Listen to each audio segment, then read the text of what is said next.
Akhirnya Geputu pun naik ke punggung burung Garuda ini. Mereka pun terbang semua tahun. Nah ketika si Geputu ini terbang dengan si burung Garuda, Geputu melihat ke bawah, kok di bawah itu adalah Purodadil dari suaminya. Geputu juga melihat di sebelah sana itu adalah rumah dari mertuanya. Dan Geputu juga melihat ke depan, kok di depan itu seperti ada jalan. Jalannya itu di kiri dan di kanan ada penerangan lampu kuning yang bagus banget sama tahun. Pokoknya pemandangannya itu bagus banget. Si burung Garuda ini pun mendarat di jalan tersebut. Dan setelah mendarat, burung Garuda ini berubah kembali menjadi si ibu-ibu yang tadi. Si ibu-ibu ini menjelaskan, di ujung jalan ini adalah sebuah rumah yang sangat bagus, Ge. Rumah ini tuh berada di tepi pantai. Kalau kamu mau tinggal di sini, rumah dan juga semua yang ada di dalamnya akan menjadi milikmu. Kamu tidak akan lagi kesakitan, kamu juga tidak akan lagi merasakan siksaan apapun itu. Tapi kamu harus tinggal di sini, apa kamu mau? Di situ tiba-tiba kepalanya Geputu berdengung, nying, dan Geputu ingat sama Tok. Kalau ternyata tadi ketika Geputu berlari meninggalkan Purodadil suaminya, sebenarnya suaminya sudah mengejar, tapi di pertigaan tersebut kan seharusnya Geputu ini berjalan lurus, tapi dia kan belok ke kiri di jalan setapak tanah. Di jalan setapak itu kan Geputu tadi sempat menangis berteriak. Dia tuh menantang semua apapun yang ada di depan, makhluk-makhluk gaib, entah itu pocong, kuntilanak, genderuwo atau apapun. Kalau memang mereka ingin membawa Geputu ataupun memakan Geputu, silakan, karena dia sudah sangat pasrah. Dan Geputu ingat, tadi tiba-tiba ada sebuah cahaya putih yang seolah-olah menghisap Geputu. Dan Geputu tersadar sudah berada di jalan setapak atau jalan tanah tersebut. Di jalan dimana dia itu bertemu dengan seorang bapak-bapak yang membonceng dia, yang mengantarkan Geputu ke pertigaan di tempat dia sebelum bertemu dengan si ibu-ibu tersebut. Geputu bertanya dong, ini saya di mana, Bu? Si ibu menjelaskan, tadi si ibu-ibu ini tidak sengaja lewat di jalan tanah tersebut dan mendengar Geputu yang sudah sangat pasrah, ingin ikut dengan siapapun atau mau menyerahkan nyawanya kepada siapapun yang ingin memakan dia kan. Ternyata si ibu-ibu ini adalah makhluk dari dunia lain yang kebetulan lewat. Atau bisa dibilang mungkin si ibu-ibu ini sejenis kale yang kebetulan lewat di jalan tersebut. Karena memang jalan yang dilalui oleh Geputu di pertigaan yang belok kiri ini memang terkenal angker. Dan itu ternyata pertigaan ke kiri itu adalah setre dari tempat tersebut. Atau desa dari suaminya Geputu. Kira-kira 300 meter dari jalan tanah. Tempat Geputu bertemu dengan si bapak-bapak yang menolong dia mengantarkan Geputu ke pertigaan. Tempat Geputu bertemu dengan si ibu-ibu adalah setre semeton 300 meter itu. Terus Geputu ingat, loh bapak-bapak tadi kan bilang kalau rumahnya sekitar 300 meter lagi dari jalan tempat mereka bertemu. Berarti si bapak-bapak itu sudah meninggal dong. Dan ibu itu bilang, iya, bapak-bapak itu sebentar lagi akan diaben. Karena ternyata bapak-bapak itu sudah berpulang baru tadi pagi jam 7 malam. Dan memang mayatnya ini sudah dikubur di sana semeton. Jadi Geputu bertemu dengan roh dari bapak-bapak yang tadi pagi sudah berpulang. Boom! Kok gini? Ternyata Geputu ditolong oleh roh dari bapak-bapak yang sudah berpulang. Dan pantas saja bapak-bapak ini cuma bisa mengantarkan Geputu di pertigaan tersebut. Karena mungkin bapak-bapak ini sudah sadar kalau dia tidak bisa melewati perempatan yang memang juga tidak bisa dilewati oleh Geputu. Di sana Geputu baru ngeh sama Tan. Kenapa kok saya tidak bisa melewati perempatan tersebut? Batas antara dunia mati dengan dunia hidup di desa suaminya itu kan sebetulnya di perempatan yang ada di Pelinggih Betara Surya. Si ibu ini tersenyum. Sekarang kamu kan sedang di sini. Kamu tidak bisa melewati itu karena sekarang kamu sedang ada di dunia antara hidup dan mati. Kalau kamu mau ikut tinggal di sini, saya akan mengangkat kamu menjadi anak saya. Karena kamu itu melek, nak. Di bagian tubuhmu itu ada bentuk senjata dewa. Bentuk senjata dewa itu kalau diaktifkan bisa menundukkan semua makhluk-makhluk dari dunia lain. Kalau kamu ingin. Saya kasihan kepada kamu. Tadi kamu kan berteriak ingin dimakan lah, ingin dibawa lah. Saya mendengar dan saya membawa kamu sekarang. Wih, semeton Geputu di situ bingung semeton. Dia pun kayak ini bagaimana.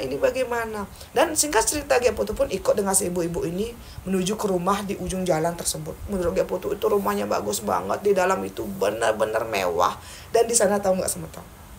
ada banyak banget cewek dan cowok yang gobannya itu rupanya itu cekek bagus, yang cowok tampan seperti artis-artis idol K-pop dari Korea. Ada juga wanita-wanita cantik yang kayak model Victoria's Secret yang berjalan hanya menggunakan bikini gitu katanya semua. Pokoknya orang-orang di sana tuh cantik dan ganteng banget. Dan si ibu-ibu ini bilang, kalau kamu mau tinggal di sini, kamu bisa menikah dengan salah satu dari mereka dan kamu akan menjadi bagian dari kami. Seingat Geputu berada di sana sekitar 1 minggu. Tapi semeton, waktu itu kok Geputu ingat dengan anaknya. Waktu Geputu berada di rumah tersebut, Geputu kan tidur malamnya. Dia pun bermimpi dipanggil oleh seorang anak kecil. Dan si anak kecil ini meminta kepada Geputu, "Ibu, tolong antarkan saya pulang. Kalau ibu berada di sini, siapa yang akan mengantarkan saya pulang? Kalau ibu memilih tinggal di sini, nanti saat saya dilinggihkan, siapa yang menyaksikan saya? Apa ibu mau saya terus-terusan tersesat karena tidak didampingi oleh ibu? Tolong pulang dan selesaikan tugas ibu mendampingi saya, Bu. Tolong pulang." Ternyata semetong, arwah dari anaknya Geputu yang sudah berpulang datang ke mimpinya Geputu dan meminta Geputu untuk pulang. Agar Geputu mau menyaksikan ketika anaknya ini diaben, diajar-ajar dan juga dilinggihkan di pura dadi suaminya. Entah kenapa di situ Geputu menangis semetong. Dia ingat kembali perlakuan suaminya, pengkhianatan suaminya. Dia juga ingat dia punya mertua yang sangat sayang kepada dia. Dan yang paling membuat hatinya terluka, kenapa dia sampai melupakan tugasnya sebagai seorang ibu dan ingin meninggalkan putrinya yang belum diaben dan malah ingin memilih tinggal di sana gitu loh, menikmati semua yang ada. Geputu menangis. Aduh, saya tersentuh loh, bener deh. Geputu menangis dan datang kepada si ibu-ibu ini. Geputu bilang dia ingin pulang. Kalau Geputu tinggal di sana, mungkin dia bisa menikmati semua yang ada di sana, atau bahkan mungkin Geputu bisa menikah dengan salah satu lelaki tampan yang ada di sana dan mungkin bisa hidup bahagia. Tapi Geputu memilih pulang ke dunia manusia karena dia ingin mengantarkan putri kecilnya ke tempat peristirahatan terakhir. Karena Geputu tidak mau semetong, dia tidak mau menyesal di kemudian hari, karena ini adalah momen pertama dan terakhir dia bisa mengantarkan putri kecilnya. Akhirnya Geputu pun diantarkan kembali ke pertigaan awal di pos kamling ketika Geputu ini dibonceng oleh si perempuan tadi. Nah, ketika Geputu menunggu di sana, tiba-tiba kepalanya sakit dan Geputu pun pingsan. Waktu berlalu semetonnya, akhirnya Geputu pun tersadar. Ketika dia tersadar, ternyata dia sedang berada di rumah sakit semeton. Dan tahu nggak semeton? Ketika di rumah sakit ini, Geputu akhirnya tahu, ya singkat cerita, ternyata di malam itu Geputu memang benar di pertigaan itu Geputu belok ke kiri dan masuk ke areal kuburan. Dan ketika berada di kuburan ini, sebenarnya suaminya itu sudah mengejar, tapi entah kenapa ketika suaminya ini mengejar, tiba-tiba Geputu itu tidak terlihat kembali semeton. Gimana ya, seolah-olah Geputu ini tiba-tiba cuma menghilang di telan bumi gitu loh. Makanya suaminya ini bingung dan pulang setelah mencari Geputu berjam-jam di sana. Dan akhirnya Geputu ditemukan di kuburan anaknya semeton. Geputu sudah hilang selama 3 hari. Dan ketika keluarga dari mertuanya ini bertanya kepada orang pintar ini bilang, coba sekarang cari menantu kalian di kuburan cucu kalian, pasti Geputu ada di sana. Dan ternyata benar semeton. Setelah 3 hari dicari kesana kesini oleh suami dan juga keluarga besarnya, di hari ketiga malah Geputu ini ditemukan sedang berbaring di samping kuburan putri kecilnya semeton. Geputu ditemukan sedang berbaring di samping kuburan putrinya, dan bajunya ini sudah sangat kotor, badannya juga sangat kotor, dan juga gimana ya, Geputu terlihat seperti seolah-olah berhari-hari tidak makan, tidak mandi. Dan anehnya semeton, di sana kan sedang dilakukan pengabenan, harusnya setre di desa tersebut tidak pernah sepi loh semeton. Karena biasanya kalau ada pengabenan kan orang-orang di setre itu pasti akan mungkin melakukan ritual apa selama beberapa hari sebelum hari H. Ini kok orang-orang yang datang ke Sitra tersebut tidak ada yang melihat Ge Putu sama sekali. Kecuali ada memang orang yang sedang lewat membawa punjung untuk salah satu keluarganya yang akan diaben. Kok tiba-tiba melihat ada Ge Putu yang sedang tertidur di sana. Dan beberapa menit kemudian datanglah Beli Gede dengan keluarga besarnya mencari Ge Putu sesuai dengan petunjuk orang pintar yang mereka tanyai saat itu. Boom, aneh Kang, kok bisa Ge Putu selama 3 hari hilang, tidak ditemukan dimanapun, dan 3 hari kemudian malah badannya ditemukan berbaring di samping kuburan putrinya. Di rumah sakit itu semeton Ge Putu tidak menceritakan apapun kepada keluarga suami dan juga suaminya sendiri. Ge Putu tidak bercerita kalau dia ingin gini gitu, pokoknya tidak, dia cuma diam karena Ge Putu masih merasa kecewa dengan suaminya. Singkat cerita, setelah Ge Putu pulang dari rumah sakit, Ge Putu pun melaksanakan kewajibannya. Ge Putu melaksanakan ritual pengabenan dari awal sampai akhir sampai putrinya melinggih. Di sana Ge Putu benar-benar dia terharu semeton. Rumah tangganya yang berantakan, dia punya anak tapi anaknya malah berpulang. Sampai-sampai dia ingin pergi ke dunia lain dan disadarkan oleh anaknya sendiri. Ih semeton. Ge Putu merasa benar-benar lelah gitu loh. Dia benar-benar lelah dan kenapa kok rumah tangganya seperti ini? Nah singkat cerita, setelah pengabenan putrinya, tepatnya 3 bulan setelah pengabenan, Ge Putu kan sudah mulai bekerja kembali di Denpasar dengan suaminya. Dan anehnya sebetulnya suaminya ini malah kembali berubah menjadi suami yang sangat baik. Suaminya ini tidak lagi suka curhat-curhatan dengan lawan jenis. Suaminya juga tidak suka lagi KDRT. Dan suaminya bilang, karena Ge Putu ini sempat menghilang 3 hari itu, suaminya ini kayak menyadari gitu loh, kalau suaminya ini benar-benar mencintai Ge Putu. Dan suaminya ini kayak sudah mesesangi kalau Ge Putu bisa ditemukan dalam keadaan hidup, suaminya akan berubah menjadi suami yang lebih baik dan tidak akan lagi melakukan sesuatu yang dibenci oleh Ge Putu. Dan singkat cerita sampai detik ini suaminya sudah berubah semeton. Saat ini Ge Putu sudah punya 1 putra dan Ge Putu masih bekerja di kota Denpasar dengan suaminya. Setelah kejadian itu, Ge Putu hidup bahagia dengan anak dan juga suaminya.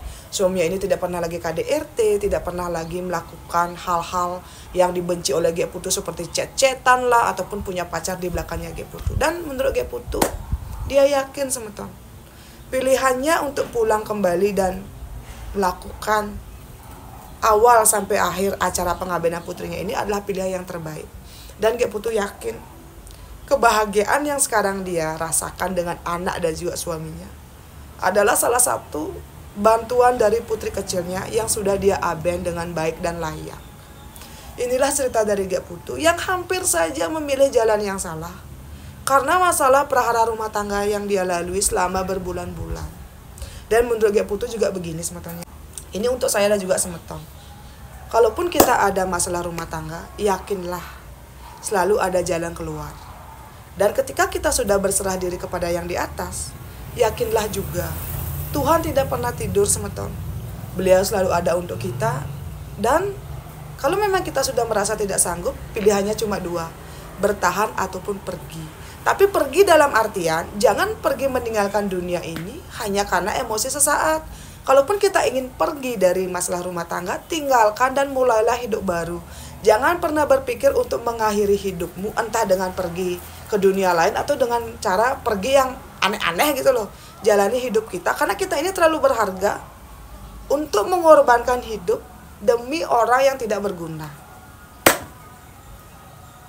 Saya tuh sebetulnya terharunya tuh ketika Ge Putu tuh menyadari perannya yang sangat penting untuk mengantarkan putri kecilnya sampai melinggih gitu loh semeton.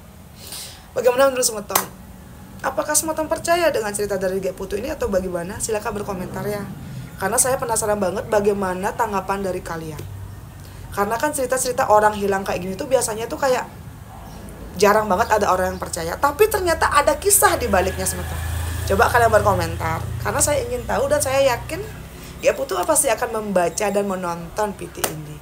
Sukses untuk Ge Putu yang sudah mau bercerita membagikan pengalamannya. Dan semoga Ge Putu dengan suami dan juga anaknya tetap bahagia sampai nanti. Untuk semeton juga terima kasih ya yang sudah menonton dari awal sampai akhir. Jangan lupa like dan juga subscribe-nya.